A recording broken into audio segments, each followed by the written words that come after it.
প্রথমে একটা ডিম ফাটিয়ে তার মধ্যে 2 কাপ ময়দা, তারপর স্বাদ মতো নুন দিয়ে অল্প অল্প পানি দিয়ে ভালো মতো একটা পাতলা ব্যাটার করে নেব। তার মধ্যে থেকে 2 কাপ মতো ব্যাটার আলাদা তুলে রাখবো।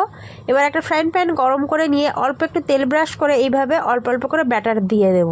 তারপর উপর থেকে একটু ড্রাই হয়ে গেলেই তুলে নেব। হয়ে গেল আমাদের চিকেন রোলের সিট। তো এরকম একে একে সমস্ত সিটগুলো আমি করে নিয়েছি। তারপর একটা বাটিতে 2 চামচ ময়দা আর অল্প একটু পানি দিয়ে এরকম আঠা মতো করে নিয়েছি। তারপর চারিদিক থেকে এইভাবে আঠা লাগিয়ে দেব। তারপর মাঝখানে দিয়ে দেব 2 চামচ পুর। তারপর 2 সাইড দিয়ে ভাঁজ করে দিলেই রেডি আমাদের চিকেন রোল। বড় ভিডিওটা অলরেডি আপলোড করা আছে, অবশ্যই তোমরা দেখে নিও, আমি ডেসক্রিপশন বক্সে দিয়ে দেব। তো একে একে সমস্ত রোলগুলো আমি এইভাবে করে নিয়েছি। তারপর যে আলাদা ব্যাটারটা তুলে রেখেছিলাম তাতে হালকা একটু এইভাবে দিয়ে দেব। তারপর এখান থেকে তুলে নিয়ে ব্রেড ক্রাম্বসে কোট করে নিয়ে হালকা মিডিয়াম আঁচে ভেজে নেব। তোমরা চাইলে এটাকে ডবল কোট করতে পারো।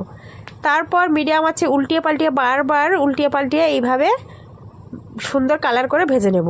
তো রেডি আমাদের চিকেন রোল রেসিপি। ভিতরটা একটু ভেঙে দেখালাম কতটা সুন্দর। তো ভালো লাগলে লাইক, কমেন্ট আর বন্ধুদের মাঝে শেয়ার করে দিও। আসসালামু আলাইকুম, খোদা হাফেজ।